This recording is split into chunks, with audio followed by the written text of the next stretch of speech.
Start. चलिए, भारतीय साक्ष्य अधिनियम 2023 में आगे बढ़ते हुए आते हैं। धारा 2(1) का घ या डी, दस्तावेज और डॉक्यूमेंट।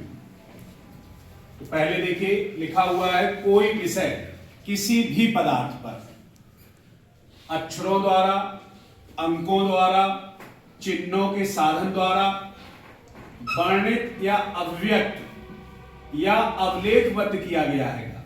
मतलब वर्णित किया गया है, अव्यक्त किया गया है जिससे उसका कोई मतलब निकले, और उसे लिखा गया है या किसी भी निशान बनाए गए हैंगे। अवलेख का प्रयोजन उपयोग में लाए जाने का आशय हो।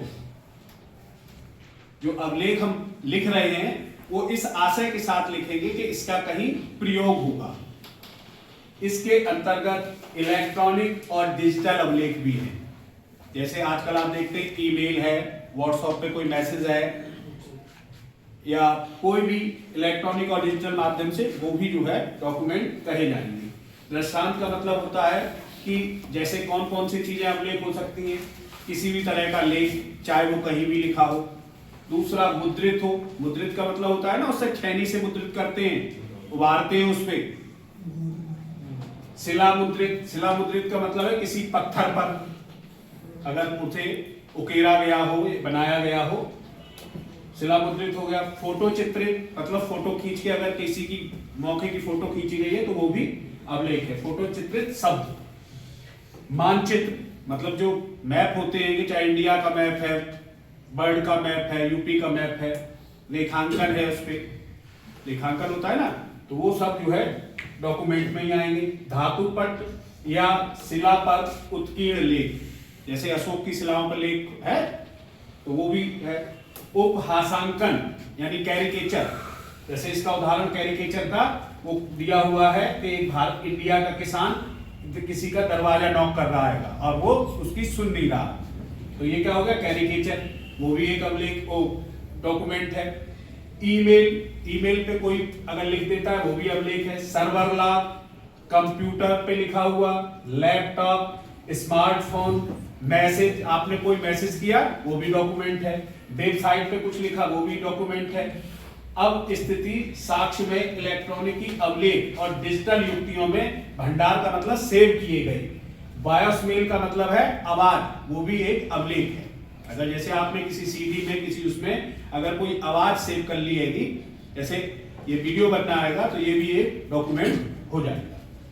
अब मेरी सरल भाषा में समझिए, इन्होंने बड़ा, इसे भी और छोटा करके बताता हूं कि किसी भी पदार्थ पे, कोई भी हो, पानी, मिर्च, पत्थर, ईंट, रेत, जमीन, ब्लैक बोर्ड, कपड़ा, किसी भी पदार्थ पर किसी भी साधन द्वारा, साधन का मतलब पेन, पेंसिल, उंगली, कंकड़, पत्थर, कोयला, किसी भी साधन द्वारा, अक्षरों द्वारा, अक्षर या अंकों, अंकों द्वारा, या कोई ऐसा निशान बना के, चिन्ह बना के, जिसका कोई मतलब निकलता हो और जिसका दस्तावेज के रूप में उपयोग किया जाता हो, वो सारे के सारे दस्तावेज। ये बात समझ में आई? अब आगे बढ़ते हैं।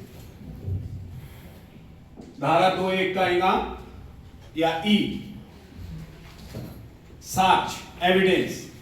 तो एविडेंस को इन्होंने दो उसमें बांट दिया है। पहला, मौखिक साक्ष्य, सभी कथन जो उससे मतलब रखते हो, जिस मामले की सुनवाई हो रही है उससे मतलब रखते हो, सभी कथन वो इलेक्ट्रॉनिकी रूप सहित, जैसे बीसी द्वारा भी जो दिया जा रहा है और वहां लिखा जा रहा है, वो भी साक्ष्य, जिसे न्यायालय जांचाधीन तथ्यों के विषय के संबंध में अपने समक्ष साक्ष्यों द्वारा किए जाने की अनुज्ञा देता है। इसका मतलब है न्यायालय जिस मामले की सुनवाई कर रहा है उस मामले से रिलेटेड है, रिलीवेंट है, तो उसे जो बात की परमिशन देता है कि मेरे सामने आकर के इस बात को कहिएगा, परमिशन दे रहा है, तो वो सब मौखिक साक्ष्य। अगला आता है दस्तावेजी साक्ष्य। इससे पहले आपने दस्तावेज के बारे में पढ़ा, तो उनके द्वारा जो साक्ष्य दिया जाता है वो दस्तावेजी साक्ष्य है, और इसमें न्यायालय के निरीक्षण के लिए पेश किए गए सभी दस्तावेज, और इसमें इलेक्ट्रॉनिक और डिजिटल अवलेख सहित जैसे किसी ने कोई ईमेल भेजा, साहब इसने ये ईमेल भेजा, कोई बिल भेजा, कोई बिल व्हाट्सएप किया, कोई मैसेज किया, वो सारे के सारे अगर पेश न्यायालय के सामने उस मामले में निरीक्षण के लिए पेश किए जाते हैं तो वो साक्ष्य है। विशेष बात क्या है, जिस कथन अथवा तथ्य में प्रमाणकारी बल मौजूद हो वह साक्ष्य कहलाता है। जिस मामले की हम सुनवाई कर रहे हैं उसमें किसी तथ्य को अगर कोई प्रमाणित करता है तो वो साक्ष्य है। अगली बात कहिए, किसी बाद में या कार्रवाई में विवादक तथ्यों और सुसंगत तथ्यों का साक्ष्य लिया जा सकेगा, किसी अन्य का नहीं। तो यहां बताना पड़ेगा आपको कि ये विवादक तथ्य क्या है।